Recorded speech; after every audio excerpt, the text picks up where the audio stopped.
how to transfer domain from Hostinger to WordPress. So hello guys and welcome back to today's video. As you can see right now, we're currently in Hostinger. What we're going to do is we're going to transfer our domain that we have just purchased into WordPress.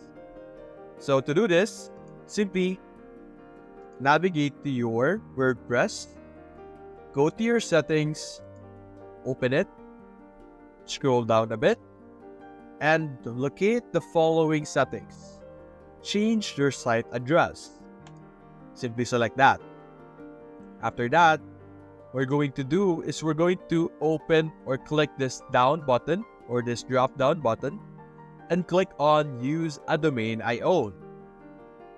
And then simply over here, enter the domain name that you have, click on Continue, and simply follow the following or the next step.